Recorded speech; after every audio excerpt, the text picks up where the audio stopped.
Oh, sorry, and I managed to take myself out of the stream there. Accidentally pressed the wrong key. Anyway, well, hopefully that worked okay. I'm going to put the replay over here so I can see what happened.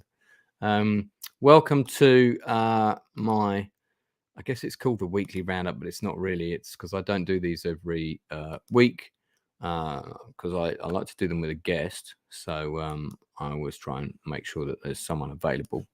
And also, sometimes I've got stuff to talk about and sometimes I haven't. It all depends on how much stuff I've had time to see. Now, before we get cracking, hang on a second. Oh, look, there's my Halloween avatar. That is a pumpkin AI combined with Michael Cera, the actor. AI created this very Halloweenish avatar. Of course, it was Halloween yesterday. Without any further ado, I'm going to bring in the inside man. There he is. Upside down Wicker Man symbol. Very cool. Can you hear me? If you can hear me. Well, anyway. Yes, yeah, I can now. Yeah. Hey. That's good. Yeah, a few technical. I actually took myself out the stream just as it was starting, so I don't know what I did there. I closed the wrong window or something, and all went a bit wrong. Whoops. Yeah. As you know, I've been having a fun time trying to get into my Xbox so I can actually just play a game, even just play a game offline. And man, the mission I'm having to go through to log on, because my password seems to be wrong. I'm sure it's not, but I've no idea what's happening. Anyway, it's the man with the unintentional zoom is also joining us. Movie Guy 24/7. Good to see you. Hello. How's everyone doing? Hey. Yeah, pretty good. How you doing? I'm good. It's cold here. It's not too warm here, buddy. Not so warm. Yeah, it's the weather's getting a bit horrendous here. It finally feels like fall. Indeed. Well, there's a few different shows I want to talk about. Stuff I've been watching. Some of them I've put in the scroll in blurb. But George has been in true movie guy fashion. Good to see John Douglas in the house. Thank you very much for popping in, sir. Hi, John. George is you've been to the cinema quite a bit lately, haven't you? As always, every week, except the week that only Taylor Swift came out. I stayed away. Okay, I'm surprised you didn't have seats in the front row. So, which you went to see a John Cena film? That would be Freelance, a new action comedy with John Cena, Alison Brie, and Christian Slater. So, yeah, that's not actually out over here yet. At least I don't think it is. It's currently got a 5.5 rating on IMDb. So not the best score. Just come out. Is this a kind of? It looks like a kind of video game action comedy film. That sort of, is it a kind of modern romancing the stone? What would you call it? Compared to Romancing the Stone, well, maybe generally, a guy pulls a girl through the woods, but that's only a small part of it. The idea is that Cena plays a retired special ops guy who's now a lawyer and colossally unhappy with his life, gets a chance to jump back in the game by playing bodyguard to this really bitchy journalist who's going to this unnamed or fictional, rather, Latin American country, to right. a president who's also like a dictator. And while she's there, there's a coup. So he has to protect her and the dictator as people are trying to kill him and overthrow the government. Right. Overall, it's not too bad. I've seen worse, but this movie is like rife with cliches, and you can tell that when they made it, they were thinking it was going to go right to Netflix or some streaming platform. The idea that it actually made it to theaters, well, I think they're still scratching their heads over that one. But, it's a decent movie, but I'll tell you honestly, if it does come to cinemas in the UK, you're just better off waiting to watch it at home on streaming. You're not going to lose any of the experience. Inside Man, I do tend to think that a lot of it's. I beg your pardon. I was going to say, I think these. These these kind of retreads of ex-special forces, going through this kind of thing. It's just kind of repeat, rewind, repeat, rewind, repeat, rewind. We've seen all this kind of stuff before. It's like whether it's in. It's like they used the Pander Stone to make it. We're going to come on to the Panda Stone shortly, but let's not skip ahead. Just trying to keep it light. Oh no, absolutely. We're going to keep it light, which is why I've got one I want to discuss, which is quite heavy. So we'll do that before we move on to Pandaverse. Okay. Yeah. So I mean, I'm a big fan of Romancing the Stone. Really like that movie. It's kind of it's a lot of fun. The John Wilder. The John Wilder. The John Wilder, the one who wrote and it's all these ridiculously named books. It's a good movie. It's a good movie. It's nicely shot. Nice soundtrack, really well acted. I just think that it was kind of a cut above a lot of the other action adventure movies that were coming out around that sort of time that were kind of buying into the whole Indiana Jones thing, the whole Raiders thing. I think that was the best of the bunch, and it's pretty good. It still stands up. Probably was the best of that. So George, freelance, directed by the director of Taken. I mean, is the action good in the film, or is it surprisingly good? For a so-called comedy, it's got some really bloody violence. Right. So I was kind of pleased with that. It earns its R rating. It's got some decent action scenes, but like the rest of the movie, it's nothing you haven't seen before. Okay. So what would you give it out of 10? Out of 10? Well, IMDb score. If you had to rate it on IMDb, what would you give it? Maybe a 6. Okay, well, it's currently 5.5 on IMDb, so now we know why. Very good. Okay, well, I'm going to go next and talk about a show. This show is not all out yet. It's dropping weekly, and the name of the show may not mean much to George, but Inside Man and I will straight away go, oh, it's about that. So this is a drama series. It's a co-production.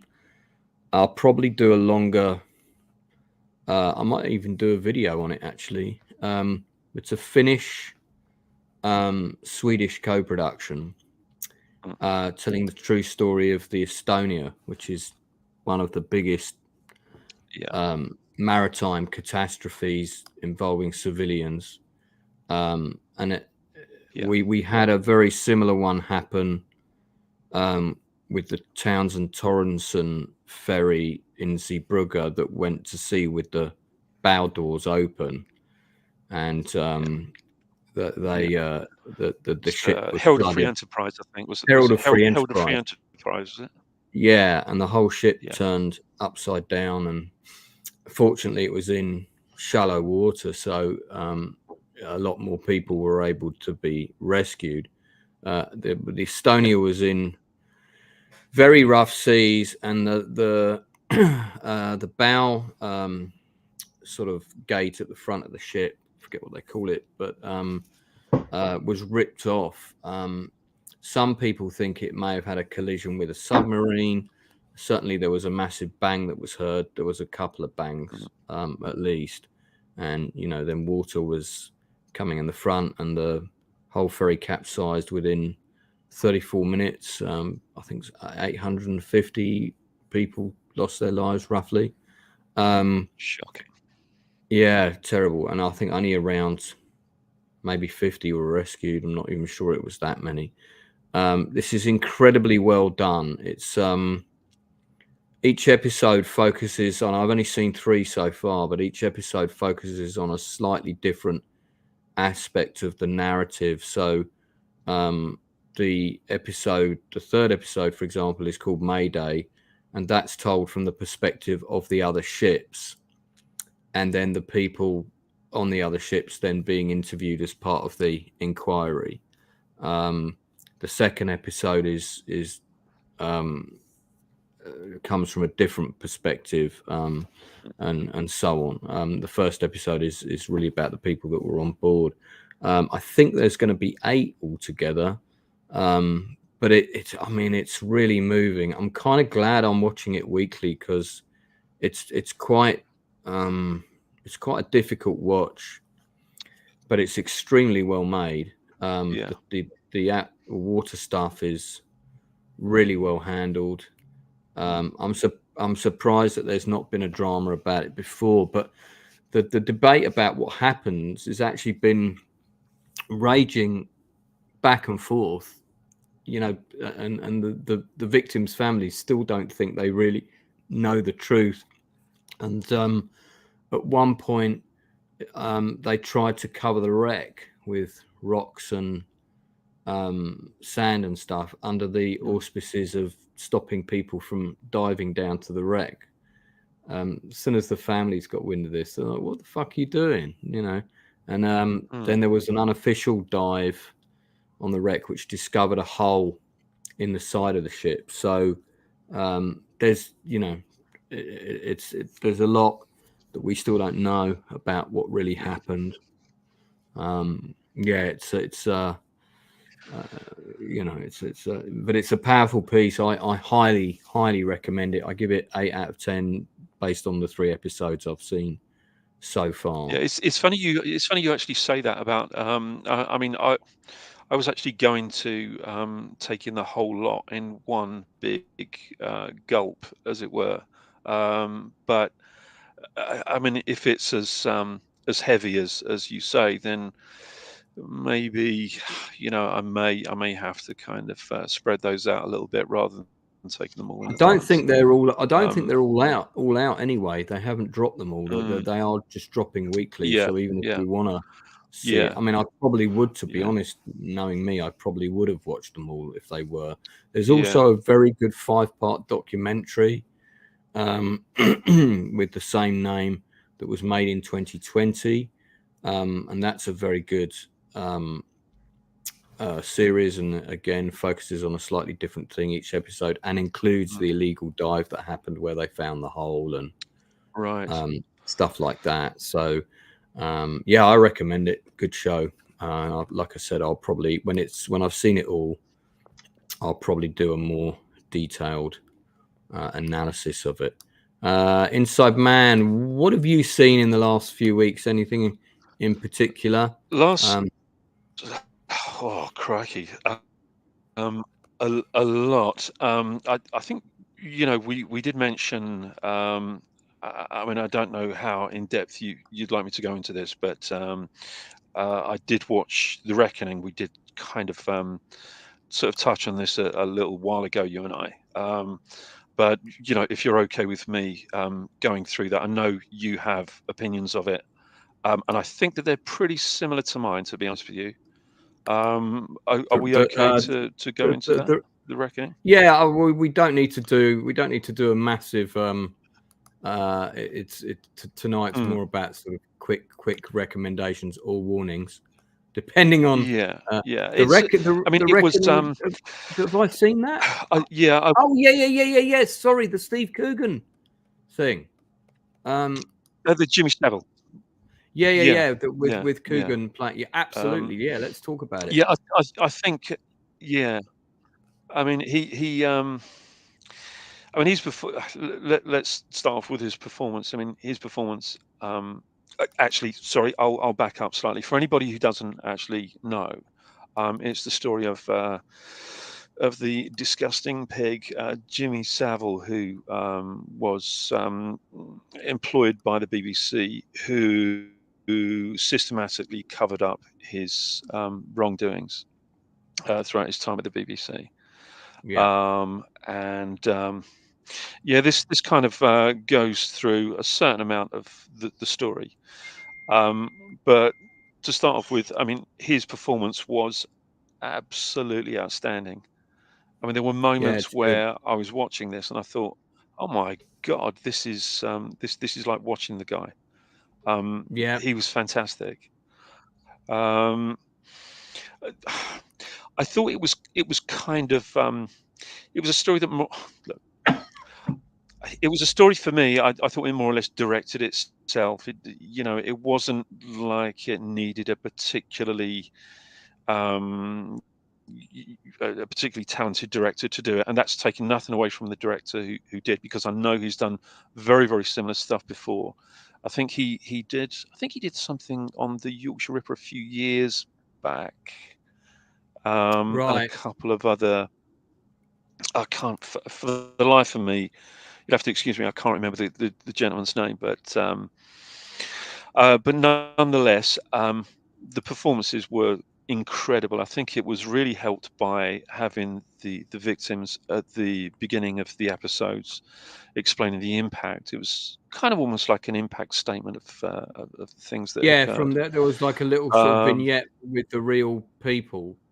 Yeah, Uh, I thought that was. I yeah. thought that really, really helped it. I mean, but my problems with it were quite a few. Let's just say, but I won't go into too much. One of my problems was that it kind of made it was almost apologetic in as much as it was, oh, these were just a bunch of bumbling guys at the BBC who Yeah. didn't really know better because attitudes were different. It just kind Yeah. of felt kind of like excusatory. It was like they were excusing I themselves. I agree. That was the Oh, big issue. Big this was issue I had time. with. Yeah. They let them Yeah, off a and bit. I thought Let them off a bit also, easy. very much so. But also, I think one of the other things about it was that when you see him going for a job, and you see the board of the BBC, the only one voice of reason was a fictitious female character that happened to, always sort of express her disapproval of him. This female character was, was a character, not a person. And it was, oh, okay, so we have to have a voice of reason within the board. Let's let that voice of reason be, let me think. Oh yeah, a woman. And it's that there's Mhm. nothing against that at all, but I just thought it was insulting tokenism. And I think that kind of thing. Yeah, don't I don't like tokenism. It helps nobody. It's completely counterproductive. I think if Yeah. you were to have shown these fools at the BBC for what they actually were, misogynistic people that were protecting their own backsides and the corporation, Mm. that I would have found that a lot more palatable than what they did do. However, it's really worth a watch. If if not for anything but Steve Coogan's incredible performance. Sounds interesting. I was looking at it on Wikipedia. I think I recall hearing something about this Jimmy Savile guy. I might check it out. Yeah. I mean, he was Mm, basically a sort of television presenter who dabbled in. He was the first presenter ever of Top of the Pops, and then which was the music chart show, and then he also had, as time went on, he got a couple of his own shows. The big one being Jim Will Fix It, where kids wrote into him and, yeah. "Dear Jimmy, could you fix it for me?" you know, to like ride on a roller coaster. Yeah. Yeah. Yeah. And there are, but Yeah. but would you agree though, Lance, that there are some incredibly disturbing moments in this? I mean, I mean, there were moments when I kind of really had to kind of sort of caught me unaware, to be honest with you, and I thought, oh, yeah, the bit with the bit with that's quite. the bit with the boy who went on the roller coaster with the scouts, and that's a very famous Oh, clip goodness with me. them all eating their lunch. Yeah. They did this thing where a troop of scouts went to Six Flags in California and tried to eat their packed lunch on a roller coaster in Six Flags, and they filmed it, you know, as though eating their lunch going upside down and all this kind of thing. Very, very famous clip, which I'm sure can be found on YouTube. But it came out like a lot later that he sexually abused one of those kids when they were in the studio and they came to get their Jim Will Fix It badge, and that the adult real person of that character introduces one of the episodes. He's one of the kind of segues. But you're right, in my opinion, it doesn't go far enough. It lets the BBC off in the sense that, you know, they're just portrayed as sort of bumbling idiots who go, oh well, I'm sure we would have, you know. I just don't believe that. I think it was widely known what was going on, and they were just but you know, and he wasn't the only person at that sort of doing that kind of thing back then. Of course, there's a lot of other people that have been loads of them. And so it was part of a culture, more of a widespread culture, where, you know, there wasn't. It was almost accepted in a way, and all the more repugnant for it, really. But Steve Coogan, brilliant. He should definitely be nominated for a TV BAFTA for it. And I saw the play called Savile, which was staged at the Park Theatre a few years ago, and Bob Brydon played Savile in that production. And wow, he's not as big a name as Coogan, and he was really good. He was really good. He really Rob Brydon. He co-stars with Steve Coogan in those Trip movies, right? That's right. Yes, he does. Yeah. Oh, hang on a minute. No, I might have got it wrong. It wasn't him. Sorry. Who's the guy that does? He does a lot of impersonations of people, including him and another female comedian do Posh and Becks. Who is that guy? It's not Bob Brydon. Sorry. Who did him? Somebody else. That would have been quite funny if Coogan had taken that role away from Bob Brydon. Yeah. No, it was. Is it Alistair McGowan? Alistair McGowan. Alistair McGowan, I think I'm thinking of. Yeah. Let me just Google him just to check. Anyway, I met him after the show very briefly, and said it's really good that you did this. And there was some pushback on you know, that play. I was so surprised that play didn't go into the West End, and there was pushback to stop it from getting a transfer. That's what I heard. If you Google Alistair McGowan comedian, you'll see, actually you can see he's got the similar kind of structure of face to play the same role. He was fantastic. It was more of a, I think Coogan put his own spin on him slightly, whereas McGowan just did a dead straight, spotless impersonation of him. That was, you know, you could have been watching Jimmy Savile, whereas I think Coogan put his own thing on it a little bit, and so both very good. You know, but okay, well, that's a good one. And also, I would just quickly, I have to point out, and I hate to do this, or I hate to say this, but wasn't Thatcher brilliant in this?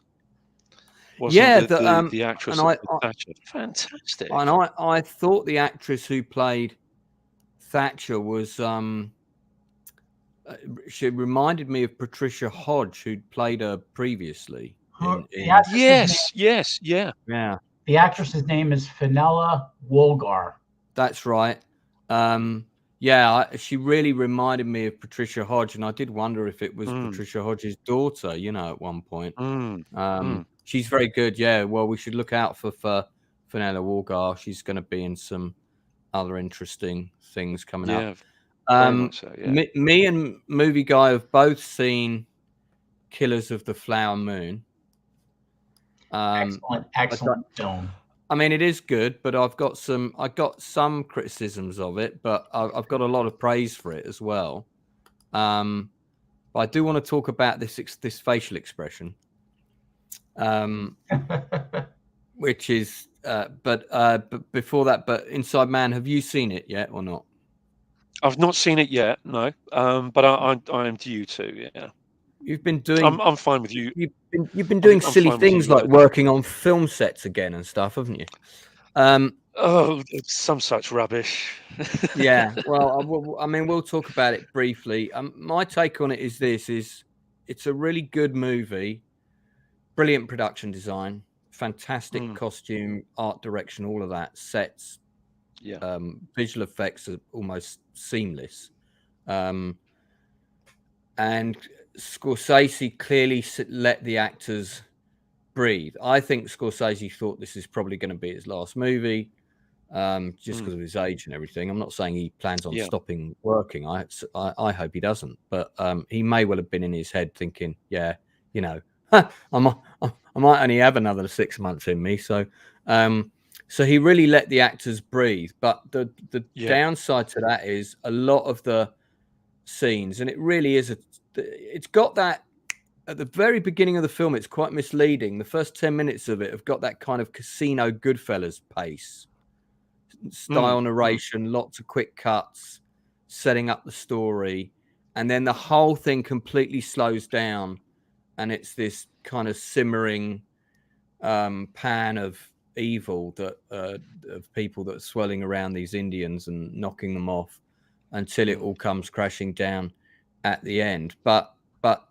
so the rest of the content of the movie is really talking heads. It's so you get to watch great actors doing their thing, or in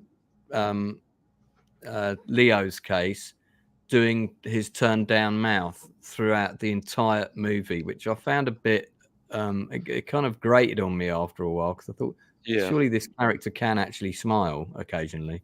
But the problem with it is that all of those dialogue scenes, the majority of them could have been half the time. They could have been edited faster. It could have been just a bit quicker. The pace of the show could have been a lot faster. And even though she's not the main character, the woman who plays DiCaprio's wife, Lily Gladstone, completely steals the film, in my view. Yeah, I didn't think she'd done that much when I did my gut reaction review. I literally jumped on and reviewed it straight away, and I did her a disservice because I thought this was her debut role, but I was completely... The only thing I remember seeing her in prior to this one is the independent film Certain Women. That was about 7 years ago. Not many people saw it. And actually, when I looked it up and saw that she was in it, then I remembered her, and I remembered how good she was in that movie. She's done quite a few other things prior to this. So whereas I don't know why I had it in my head that she'd been discovered. I'd seen her in Billions. She did 6 episodes of one of the later seasons of that. Okay. Okay. So I'd seen her in Billions. I'd seen her in Quantum Cowboys, which is a kind of weird indie film. I don't think I've seen the film that you're talking about, George. Certain Women. Yeah, no, I haven't seen that. Not many people have. But it's probably her. I don't think it's unfair to call it her big breakout role, because it's Scorsese. She's one of the supporting leads. She's great in it. Well, I think again, it's the one that's finally going to gain her some notice. Like, yeah, done some good stuff, but this is the one that's going to make people stand up and take attention of her. And I predict, I predict at the very least a nomination for Best Supporting Actress. I'd be very surprised if she doesn't win it.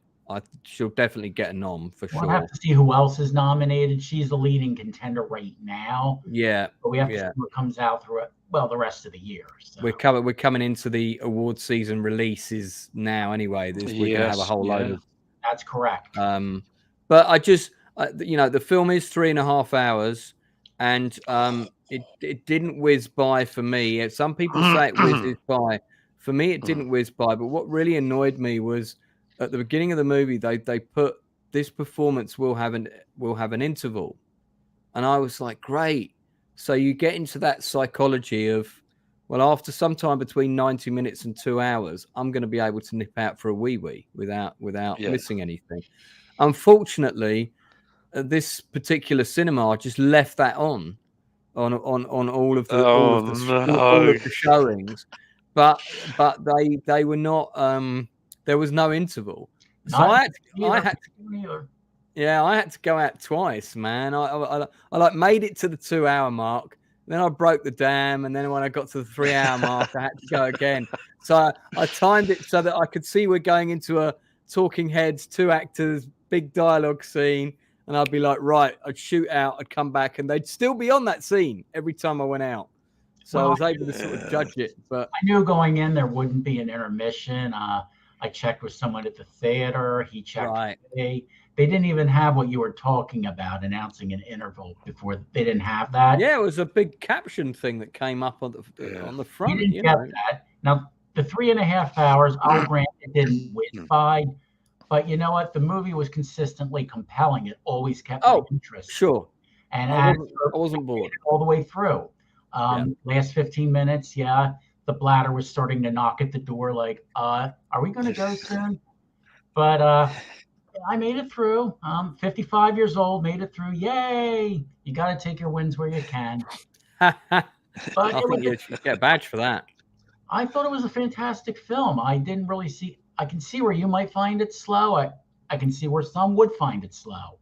I mean, for me, it's an 8. I was hoping to give it, like, for me, Goodfellas is a 10 out of 10. Casino is a 9 out of 10. Yeah.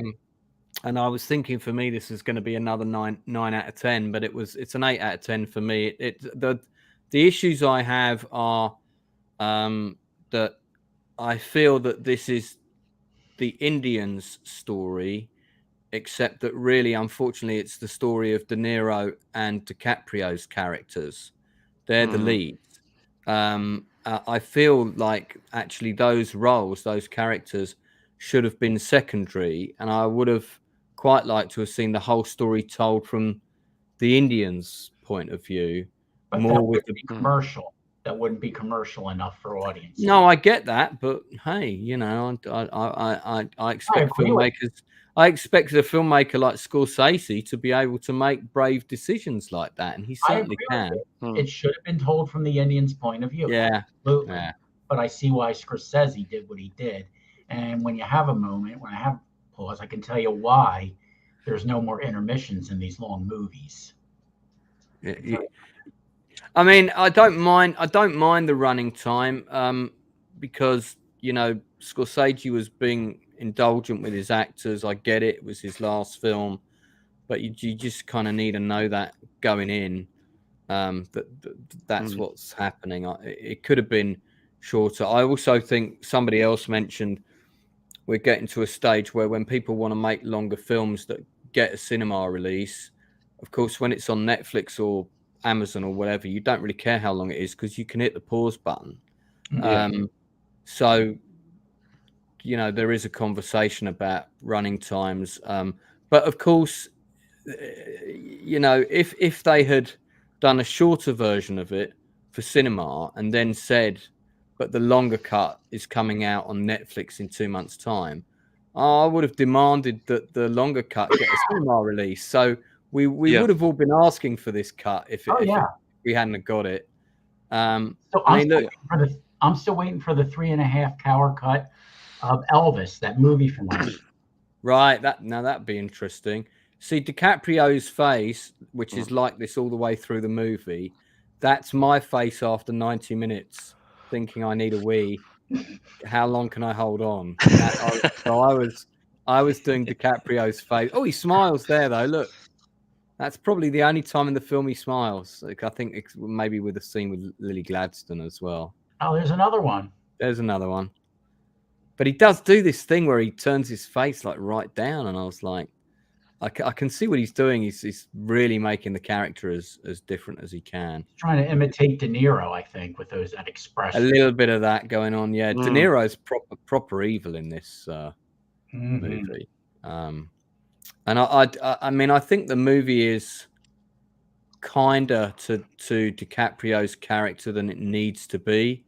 It's kind of almost implied like there's part of him that's so dumb that he doesn't know he's poisoning his wife, whereas I think the real guy knew.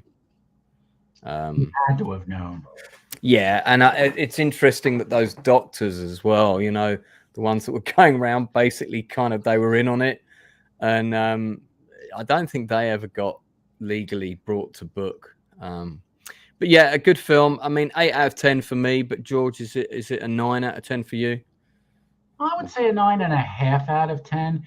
It still doesn't quite measure up for Scorsese's finest, like Taxi Driver, Raging Bull, Goodfellas. Yeah.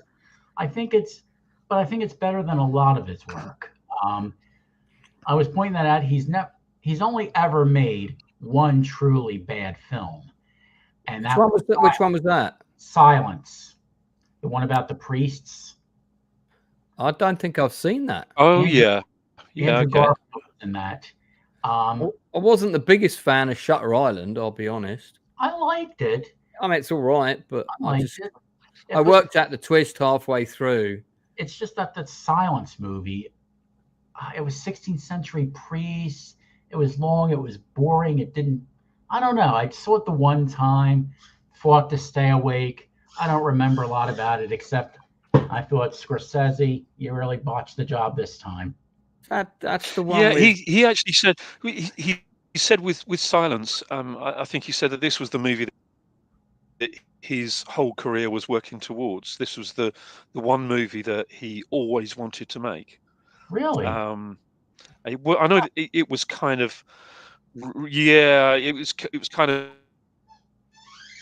Yeah, that's the one. That was a little bit of him overblowing, you know, sort of over egging the pudding, let's just say. I mean, I don't mind him going out of his comfort zone. I mean, I liked what is that pronounced? Kundun? Is that how that's pronounced? The one he made about the Dalai Lama? Not sure. Kundun. Oh yeah. I thought that was decent. Not the greatest, but I thought it was kind of interesting. Yeah, he goes out of his comfort zone now and again, but this one I just really felt he just didn't grip me. I mean, I think some of the critics liked it, but he just didn't grab my attention. So, I mean, for me, that's the only time Scorsese's ever misstepped. I don't think I've seen Silence. I remember hearing about it coming out because Adam Driver was in it, and you know, the cast seemed pretty good. But I don't think I ever watched it. Maybe it didn't get a cinema release in the UK. I don't think it did. It got a very limited release here. It played in the art house cinemas. It didn't go mainstream. Right. No, I don't. Yeah, I don't think I saw that. Well, we'll get the we'll stick with the heavier movies for the moment. Before we move on to more comical delights. We bookended it. You know, we had John Cena at the beginning. He's always comedy gold. Okay. So I'm going to review more documentaries on my channel, which are very popular, especially crime docs. And I am a bit of a true crime buff. I'm going to be doing all reviews of all the British true story crime dramas that have ever been made, pretty much. So I'm going to try and do all of those. But this is one of a case that I was not familiar with. It's 5 parts. It's available on Netflix. I've watched it over the last few nights. It's not one to put on, as I discovered before you're about to go to sleep, because the combination of subtitles of foreign language and whatever you will have you falling to sleep. But it's no less compelling, so I would have to put it on at a different time. So this is the Alcàsser Murders. It's a true story into, I think, what was really a defining crime in Spain. It was about these 3 teenage girls who were friends, who from one side of their town, the suburbs of their town, the town of Alcàsser, they were hitchhiking to get to this club. I forget the name of the club in the dock, which was located on the far side of town. And they went missing. 71 days after they went missing, their bodies were found. But there was really unusual circumstances around it. First of all, at the burial site, their clothes were like left about, and personal belongings all near the burial site, scattered around, almost like somebody wanted them to be found. And then among those items were some sort of ID papers, not like an actual ID, but like papers for the equivalent of somebody signing on at the dole office in the UK. And that identified a known low-level criminal who'd been in and out of police custody for breaking and entering. He had record of assault, this kind of thing. And he was quickly arrested. His buddy, who was slightly older, quite a dominating presence, who had a record for violence, previously had been convicted of rape and stuff, went on the run and completely disappeared. But the thing that's unusual about the case is that on the girls' bodies, 7 unidentified hairs were found, belonging to 7 different perpetrators. None of those hairs matched either the guy that was arrested, who eventually was convicted, nor the guy who went on the run. So the parents of the 3 girls became very divided. One of them thought that there was a bigger conspiracy at work. And the whole case had in the country, the case had like Madeleine McCann publicity proportions. It's like that case for them. And the way that the media handled the case is appalling as well. They were so intrusive. I mean, if you watch the documentary, you won't believe just how intrusive these people were on these people's grief. And then I also felt like the father of one of them became very polarized in his view that there was a big conspiracy that, potentially involved high-level officials that were kidnapping kids for sex and all that kind of stuff. And it's not that possibility doesn't exist, but you can clearly see that he became so polarized with that view that any other cause of his child's death was inconceivable to him. He was even supporting the guy that was on trial for his own daughter's murder because he didn't believe he'd done it. And then, of course, the mother of one of the other families didn't agree with him. It's an incredibly complex and convoluted case. And it's one of those ones where you come out of the documentary tries to present you with all the facts. It's made by 2 very talented young filmmakers, young compared to me anyway.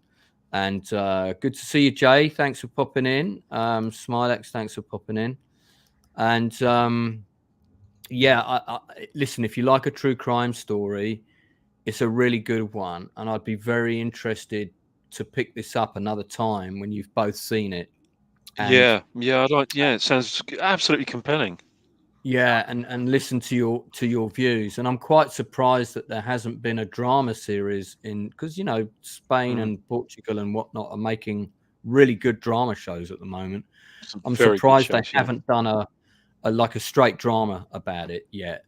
And I don't think that'll be long in coming. I think there'll either be a movie or there'll be a drama series, just like there'll be a series about the Madeleine McCann case one day. And of course, there's been some developments with that recently, and there's been a new panorama about it because it was the anniversary of her going missing recently. And I made one comment on Twitter about it, and it's amazing how people are still so divided about that case. And there are so many people that are so adamant that the parents were involved against all evidence to the contrary, you know. Which is, but yeah, it's a good show. 5 episodes, recommend it. Be great. Yeah, great to hear your views on the case when you've watched it. Yeah, that's definitely on my watch list now. Definitely on my watch list now. No, I do want that too. So yeah, well, good. If you like your true crime, absolutely. Now, George, you saw one other movie at the Pictures, as we called it in the UK back in the day. What was the other film that you saw on the big screen recently? Wasn't it a horror one?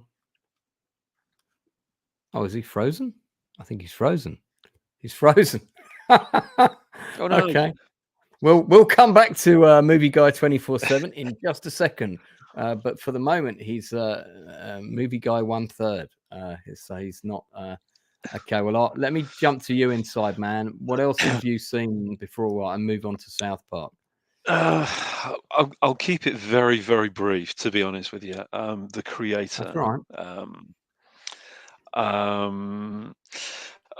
I mean, all I'll say is that if you've seen Colossus: The Full-Bin Project, and I just watched it the other day, literally. Watched it a week ago. It's a good film. It still stands up. I mean, Colossus: The Full-Bin Project, plus The Fifth Element. I think you've really got The Creator. The problem that I have is this, that when Gareth Edwards did Monsters, he was praised as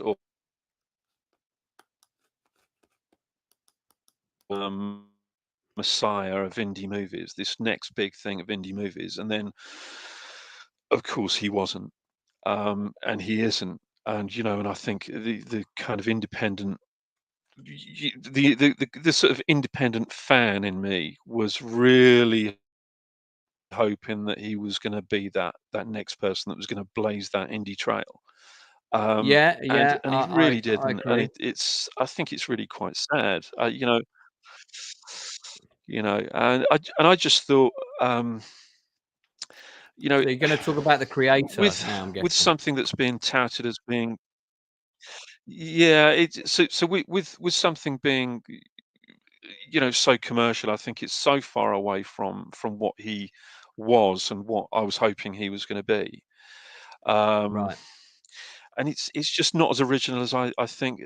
I think I hear a lot of people saying, and not just that.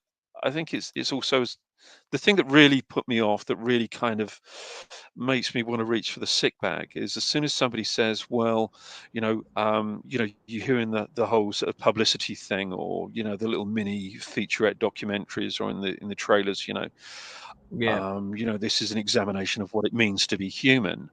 I just think, oh God, not again. I've heard that phrase so many times. It examines what it means to be human. It doesn't. It does not. It doesn't. All I can say is, if you enjoy falling asleep with your eyes open, this is really the one for you. It's just that it's just that Christopher Nolan, he is not. But then again, these days, neither is Christopher Nolan. I've got a lot I could say about. I've got a lot I could say about Chris Nolan. Mainly, mate, can you just do a film in a straight timeline, please? But what's with all this jumping back and forth in every single film you do? Please, just do a straight narrative. Do an old style movie. I saw The Creator at the cinema. I went with a friend of mine who was in their 20s. So and it's interesting. Now look, I thought this movie looks like I'm going to have fun watching it, and I did have fun. If if I had put my critic hat on, I could have absolutely machine gunned it full of plot holes. It had glaring plot holes here, there, and absolutely everywhere. In that context, it wasn't a good film. Was it enjoyable? For me, it was a lot of fun. She loved it. She thought it was fantastic, my friend. But you know, this is somebody who's of a different generation to me, who hasn't been spoiled or ruined by various Star Wars movies, depending on how you look at it. But I know what you mean about Gareth Edwards. I think this film, the thing with this film is it could have been so much better. The effects for the ship were created in lockdown. That was mainly what he did in lockdown were the effects work for this movie. That's what Gareth Edwards did. And that's why the film was able to be shot for the budget it was. But, you know... Was it 80 million, was it? Something like that? Was it 80? Yeah, it's not the usual hefty sum. But, I mean, but at least it was a little bit different. At least it was, you know, it wasn't another Marvel film. You know, at least... I found it perfectly enjoyable, but very forgettable. I liked it. I liked it. I don't know if I'll own it. I don't know if I'll get the Blu-ray. I might do. I felt like it would have been a better TV show than it was a movie, because the movie had to cram everything in. I think as a slow bubbling TV movie, a TV series that eventually led to the ending that you got here, that would have been a really good. That would have been a good sort of absolutely 10 right. 10 1-hour episodes. That would have been a great show, but it's just so much is rammed at you, and they say at one point the world's divided between this and this, but and I'm like, okay, but then the whatever it's called, the vortex, or it's got a name, isn't it? I forget the name of the ship. That super weapon, the MacGuffin super weapon, is able to go over any planet at any time, and then so it doesn't really seem like the world is divided into two halves. It seems like the world is controlled by really America, and that there are various small colonies and things that are still holding out. So there was stuff that didn't make sense that they said at one point in the film that was contradicted elsewhere. Things like that. I could overlook it. I tried to just sit and watch it and have fun, which is what I did. But yeah, if I did a detailed analysis on it, I'd be picking it apart. But you liked it, I think, George? you know, I liked it. I thought it was entertaining. It's derivative of like a lot of other sci-fi movies, but you know, for what it was, I saw it on a Saturday afternoon. It wasn't a bad way to kill a weekend afternoon. Yeah, I gave it 3 out of 4 stars. Good one for kids as well. Good one for kids. You were going to ask me about something before I got frozen up. What movie did you want to know about? Oh yeah, yeah. Just Inside Man. Did you have a final point to make about this before we jump on to story? Just one tiny final little thing, and that is that I know a lot of people have compared this to, or have said, you know, this is kind of ripped straight off of Terminator 2. But back to Colossus, the Forbin project, it just happens to be one of Jim Cameron's favorite movies, and he openly admitted that Colossus, the Forbin project, was a direct inspiration for Terminator 2. And if people like Terminator 2, if anyone likes Terminator 2, revisit that movie. It's absolutely fantastic, and it still stands up today. Yeah, no, I actually saw it at the IMAX a couple of years ago. I think just before lockdown, actually, 2019. I saw it, and yeah, it was still good. And they had polished a couple of the effects as well, very subtly, because it was the new sort of digital print of the film, and they had just brushed up on a couple of the visuals here and there. Nothing you would notice, but I could tell, you know, like some of the lines and things like that. So George, I was gonna, before we dive into South Park, which will probably be the last thing we'll cover, I was going to ask you about Freddy's 5-fingered sandwich, or whatever that movie's called. 5 Nights at Freddy's. Okay, Five Nights. So you went to see Five Nights at Freddy's, which is not connected to the Freddy Krueger franchise, as far as I know.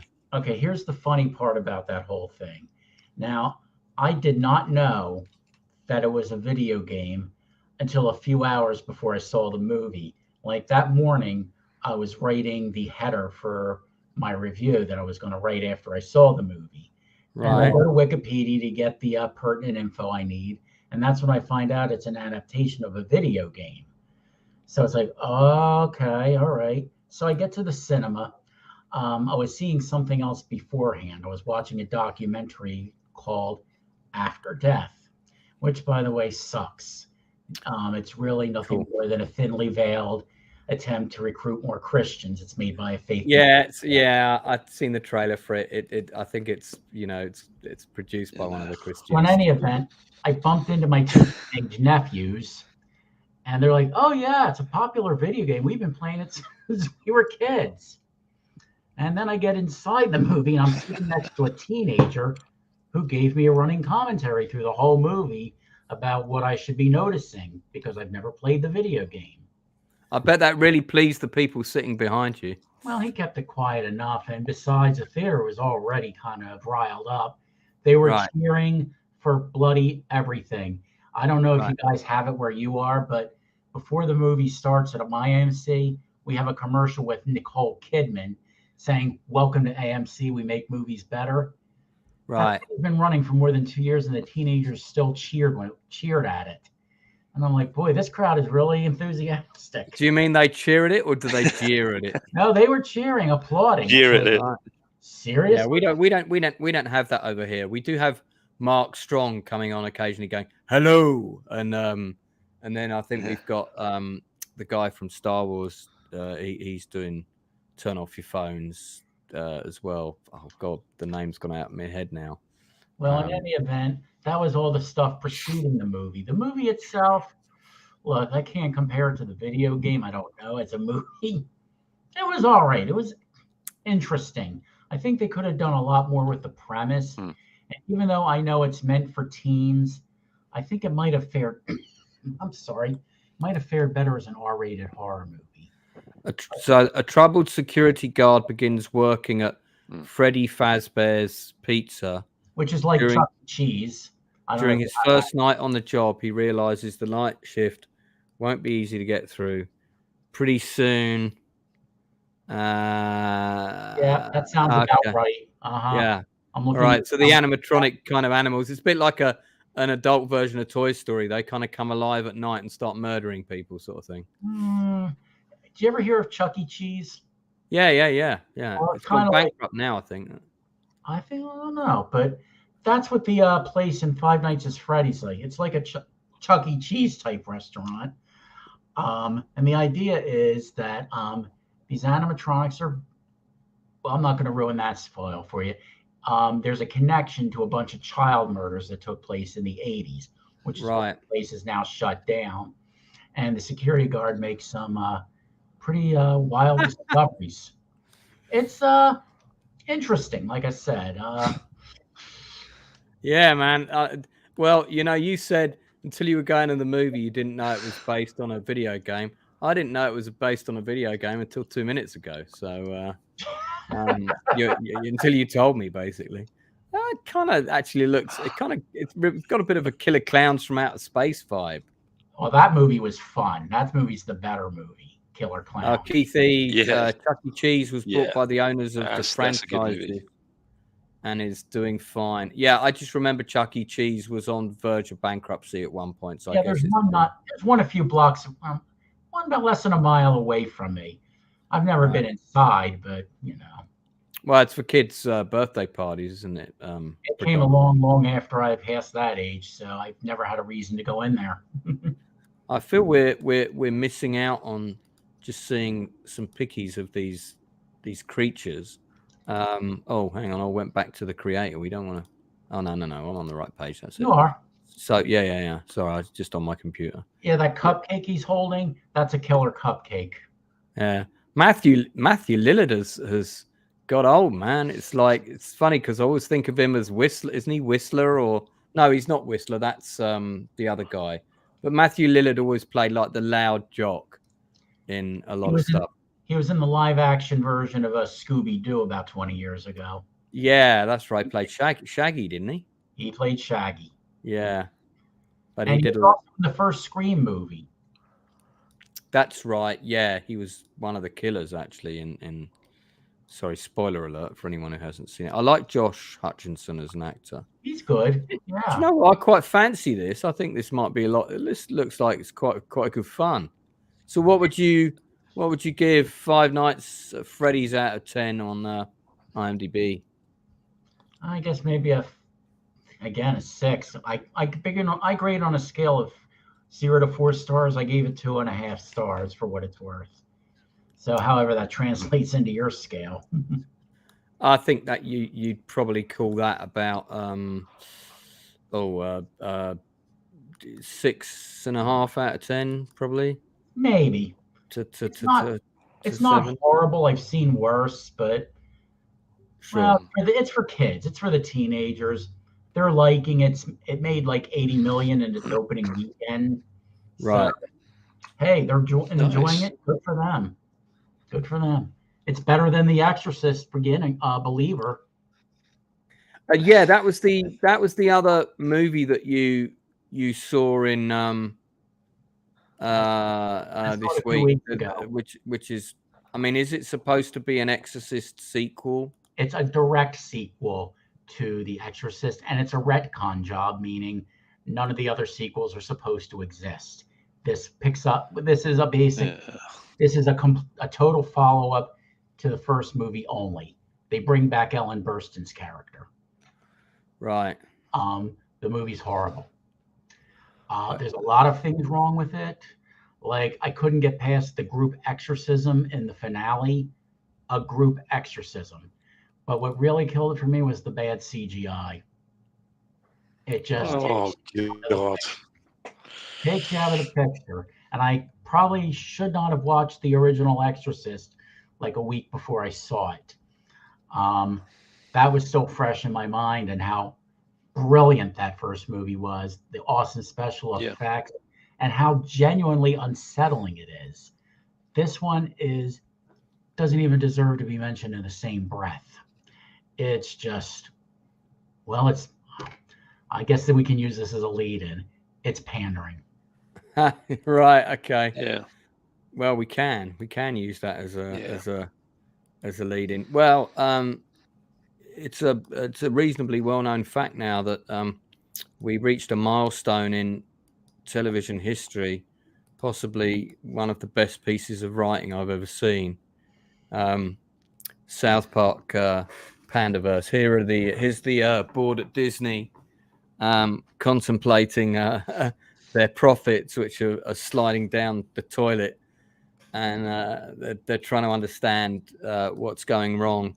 It's a really, really brilliant episode, told from the point of view of two parallel universes. And in one universe, Cartman is actually Kathleen Kennedy and is going, put a chick in it, make it gay, make it lame. And that's pretty much what she says about every film she commissions.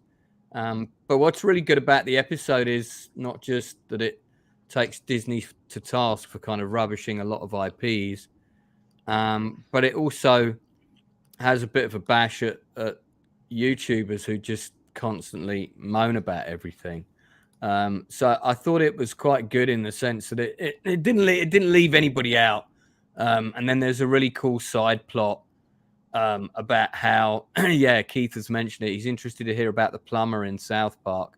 So all the adults have sort of trained to become things like lawyers and stuff like that, but they're finding that all their degrees are pretty useless because all those jobs are being done by AI now. So at one point, Randy is asked by his wife to fix the oven door, and he's sort of showing his kids how to fix the oven door. He stands by it, talks into his phone, Siri, how do I fix the oven door if it's loose? And the Siri actually gives a really good answer. And which meant that Randy could have actually gone and fixed the oven door. And then instead of doing that, he goes, right, and this is what we do now, kids. Siri, call handyman. And so he's waiting for the handyman to turn up and do a job that if he just learned how to use a new skill, he could do himself, which is kind of the message. In the end, the handyman gets so busy, he goes down to Home Depot to try and offer the job to a homeless person. And instead of those people congregating looking for work, there's all these middle-class people with their degrees out of a job looking for a handyman to hire to come and fix their showers and stuff like that. That whole subplot works really well. It's really funny. So you've got two different story strands in it, and both of them are really, really good. I really like it. Brilliant. Actually quite brilliant. They satirized so much and they got it right on the nose. Yeah. It's I mean, in the other universe, the characters have all been repurposed. So everyone in the other universe is the leads are all now played by diverse females. And the Cartman of that universe ends up in our universe, or the South Park universe, if you like, not our universe, thankfully. And then Cartman goes to the other one. I mean, it's Inside Man. You haven't seen it, but I tell you got to watch it. I mean, it's. I couldn't. You know, you they drop a line and you go, my God. Yeah, as I said, you know, I mean, one of my sons told me a lot about it, and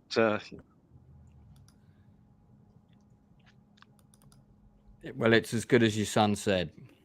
Yeah, sorry, it's I mean, satire. I think they've turned it into fine art. Yeah. I mean, it's they really have fine-tuned satire, I think, and I think this is from, by all accounts, and from everything that I've heard, including from yourselves, you know, this is absolutely a masterpiece, a masterclass as well. Yeah, it really is. It was really good. Thanks for having me watch it, Lance. I never would have watched it otherwise. Like I said earlier, I haven't seen a South Park episode probably since like '99. I think one of the reasons they don't do so many anymore is because they're only interested in doing an episode if they've got something they want to say. So they did a 3-part special that covered the pandemic, which was really well done. Pandemic special, you can look it up. There's a great bit where, you know, the vaccine has come out, and so there are like there's a vaccine party because they were having these. Of course, the rich people got them all first, and what happens is it cuts to like this nightclub exterior, and all the young people are queuing up to get in. And at the front, the doorman, you know, where they've got their little ropes, they're opening the ropes for like old people to go in first because they're the priority. So it's like they've got these old people going, I'm going to get my vaccine, and all the like Randy and people like that. How much longer until we can get in? They covered the COVID stuff really well. We've actually got the COVID public inquiry going on over here right now. But I think you've actually said you've actually said something very, very important that you kind of for a change. You have said something extremely important, which was that they only ever do these things if they've got something to say, which I think is the perfect reason to do anything, the perfect reason to write anything, particularly satire. And I think that's a really, really important thing.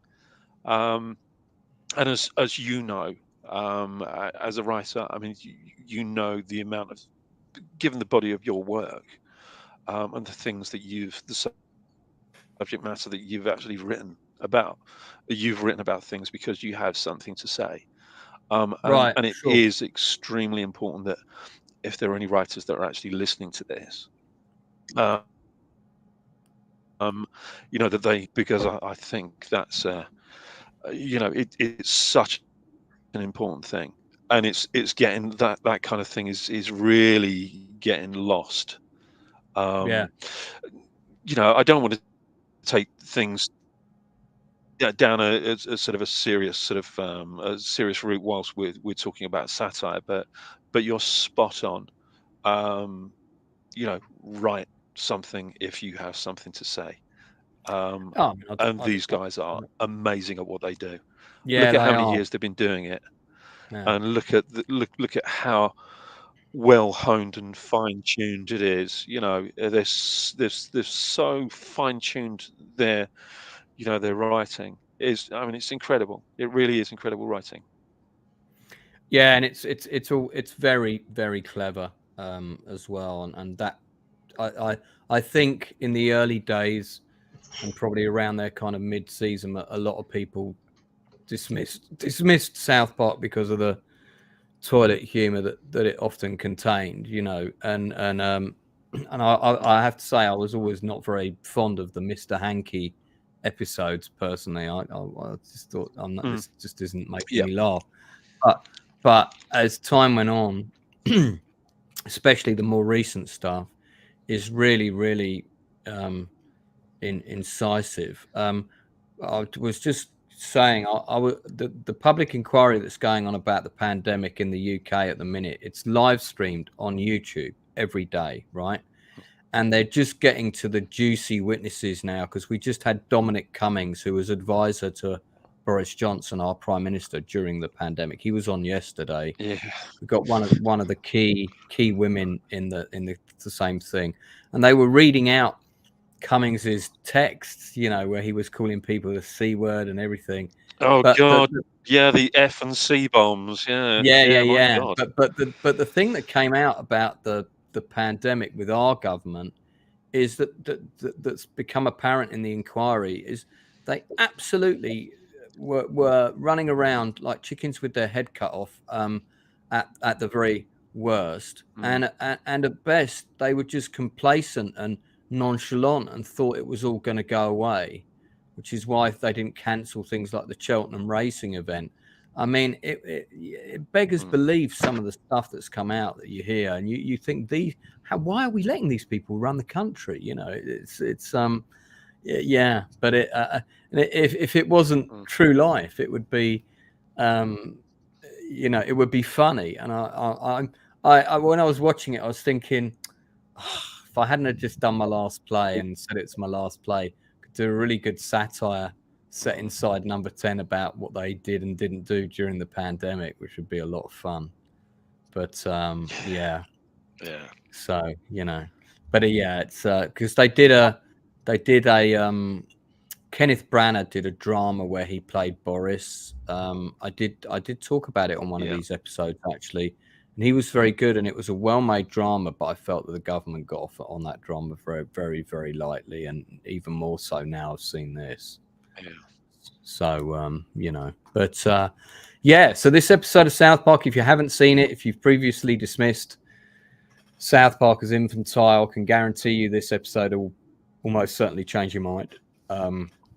It is very, very funny. On the subject of comedy, I did also see another film today, which I'll mention it briefly, but it's going to have a similar score to George's rating of the new Exorcist film. I saw this movie. I just kind of like came on, and I just sort of left it on, and the first scene was actually really funny, and then like it wasn't. It's called Office Race. It's a made-for-TV movie. Alison Hannigan's in it from the American Pie films. Kesley Grammer's got like a tiny walk-on "Thank you for my big paycheck" cameo, but it's basically about a guy who doesn't get a promotion at work. He's not particularly good at his job. His boss gets the promotion, and then his boss is talking about doing this charity run, and he's kind of forced into a situation where he has to say, "Oh yeah, no, I do running. I run for charity as well," and ends up getting dragged into this running team and whatnot. The chemistry between the actors is actually really, really good, and for a kind of straight to TV bit naff movie, the first 20 minutes I thought were actually quite funny, which is why I started tuning into it. It was just on in the background, but the last half an hour was just not good. Just wasn't a good, wasn't a funny film in the end. Kind of stopped being funny about halfway through, at which point I just totally tuned out. So I don't recommend Office Race. Great first 20 minutes, and the actors really do try hard, but it's definitely a 5 out of 10.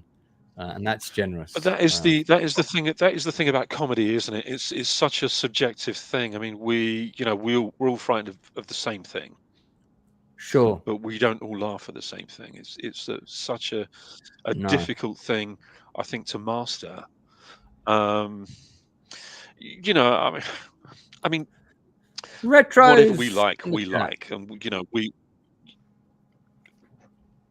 Retro Nerd Girl. Yeah, Retro Nerd Girl. Yeah. Hi. Hey, Retro Nerd Girl. Bless her. Sorry, Inside Hi, Man's Retro. on a 10-second delay to the rest of us, but yeah. Yeah, I think I am actually. I think I am. Yeah, you've got a slight. Delay, yeah, I mean, recently, in terms of comedy, I actually watched or rewatched The Big Bus. I don't know whether anyone. I know the film, and one of the funniest shots in that is when, there's a lift in it, and they press the lift and go up, and the doors open, and there's a massive swimming pool located, and then the doors shut, and then But I watched that a long time after I saw it when I was a kid, and it's one of those films I don't think it's aged well, has it? It's actually surprisingly good. Is it? I didn't think it was going to. Yeah, it's still very funny. I mean, it's very much that kind of that Airplane. It's the same theme as Airplane. Police Squad. Yes, it is. Yeah, but there's a great scene. In the bus kind of canteen, in the driver's canteen, where these two guys sort of have a little bit of a fight. And of course, one picks up a milk carton, smashes it on the table, and you hear this guy say, "Watch out, he's got a broken milk carton." And then the other guy picks up a candle, and he smashes that on the counter. And you hear the guy go, "Watch out, he's got a broken candle." And they're both going at each other with a broken milk carton and a broken candle. And it's fight. But no, I loved it. The soundtrack is amazing, but it's got a great cast in it. Really, really good cast. Sally Kellerman. You got John Beck from very, very good. Larry Hagman. Yeah, but it's Larry Hagman. Yeah. No, it's there's a lot of irony in that, a lot of satire in that as well. I mean, it is a very satirical film. Really enjoyed it. I need to give that a rewatch. Need to give that a rewatch. All right, okay. Well, I think we're about to wrap up because I've got to go, and funnily enough, I've got to record a stream with Retro because I was due to do a stream with her on Friday, which I'm going to be a bit late for now. So I think we're going to record part of it now. I think I'm going to try and do one of these every other week, not every week, but every other week, because that way we've got more stuff to talk about. I'm doing an episode of Best of British, trying to do that once a week. I've got the third part of Our Friends in the North, which is on this Saturday. I think we're going for 9:30 on that. Yeah, we've done 2 parts already. We cover 3 episodes each thing, and I've had 2 guests on that have never seen it before. So Americans. So it's a very British show. So it's been great hearing what they think about these things. And I'm going to try and when I shine a light on a British show that I think is great, I'm going to try and get an American guest to view it beforehand and give me their opinion on it on the stream. I'm planning on doing really good idea. this side of Christmas, I'm going to be doing Hillsborough, Jimmy McGovern's film directed by Charles McDougall. Oh my God! Yeah, That film changed my life. I mean, it talk about one film that had massive repercussions for me as a writer, but just I remember I didn't sleep for like 3 days after I watched it. I was so upset. And then I'm going to be talking about that. Of course, that's just a 2-hour movie, but I'm also going to be talking about Anne, which is the Anne Williams drama, which is about another one of the Hillsborough mothers. That was I think it's like a 2 or 3-parter. And I met Anne Williams when she was still alive, sadly passed away of cancer now, and spent a lot of time in her company. So they're both about the same event, both very different. There's an actor friend of mine who's in both of them, playing 2 different roles. Plays a victim in the Hillsborough movie and plays her father in the Anne TV series. And that's how far apart they were. You know, that they shot Hillsborough was 97. The Anne TV drama was shot in 2019. So so I'm going to be doing those. I'm not sure on the date on those yet, but that will definitely be this side of Christmas. I've already done The Long Shadow, and I did compared that to This Is Personal, the Yorkshire Ripper drama with Alan Armstrong, which you can watch. That's on YouTube. You can see it for free. I think I'll be on Retro Nerd Girls channel on Friday. Certainly, I'll maybe popping in towards the end. We may be doing something pre-recorded for it shortly. And then I'll be back with my gaming stream probably Monday night next week. So George, what movies are you going to go and see next week? What's coming out? Well, this Friday I'm seeing Priscilla. It's a biopic of Priscilla Presley, and apparently it doesn't paint a very flattering portrait of Elvis. So I'll be interested to see what that says. And then I'm also seeing a new rom-com called What Happens Later. And it's Meg Ryan's first acting role since 2009. My God. Meg Ryan as in Harry Met Sally, Meg Ryan? It's very one and the same. And in this one, she co-stars with David Duchovny. I haven't heard much about it other than the premise that they're ex-spouses or ex-lovers who end up in the same airport late at night because their flight got canceled. So I guess they rekindle the romance or something. I don't know. I'll check it out. Yeah, because that's her first acting role in a really long time. I kind of had the impression. I had the impression she'd kind of, given it up, and she did for a while. But now I think she actually directs the movie too. Because didn't she, do a bit too much of the surgery, and it kind of unfortunately, she doesn't look as hot as she used to. But I think if people just let themselves grow old naturally, and like Judi Dench has done that. I would still quite happily watch these actresses in movies. They don't have to keep trying to look like they're 35. You just play the roles of your age. Now you're going to be doing the mothers and then later the grandmothers. But if these people just left all that shit alone, they would still have a great look, because we would know, yes, that's Meg Ryan, but she's just older. Okay, we all get old. Jamie Lee Curtis, she doesn't touch plastic surgery. She said she never and she looks great. Yes, she's older, Jamie Lee Curtis, but she looks like a normal person. Exactly. Then you get somebody like Julia Roberts, who I think is getting Botox or something. Right. I think she gets Botox. She doesn't look like she used to. It looks like she's messing around. And so are Nicole Kidman. That's another one.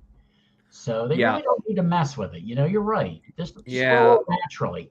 I understand the pressure, and I get it. I really do get it. But it just you can grow old with grace and still, once a Hollywood star, always a star. Your star's not going to burn any less bright just because you're 65. I do tend to think that this is kind of a direct or indirect influence of the some of the misogynistic studio executives that are the ones that say, oh, she's not pretty enough, she's not young enough, she's I think that's whether it's direct or indirect, I couldn't really say, but there's definitely an influence there from studio bosses that I mean, that comes all the way down the line. Yeah, it's fair to say it has to start somewhere. That I get that those pressures must be very intense and complex, and you get a friend that does it, and they say, oh, you should see Dr. Seuss, he's really good. No, he's probably not called Dr. Seuss. Yeah. Why has there not been a Dr. Seuss movie? Why has there not been a Dr. Seuss biopic film? And I know, and you could see him drawing the characters, and they would come to life and talk to him and shit. I actually looked into it, and his history, apart from the fact that he briefly did some rather dodgy cartoons when he was young, which were, shall we say, racially inappropriate. For newspaper gags and that sort of thing. I don't think he can be held responsible for that, because it's a very different. All the journalists were at that kind of were guilty of that kind of thing at that time. But his story just isn't that exciting. Apart from that bit of dirt, I looked at writing a biopic script about him because I'm a massive Dr. Seuss nerd.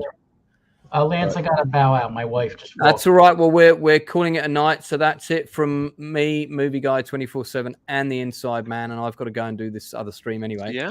So, thanks guys.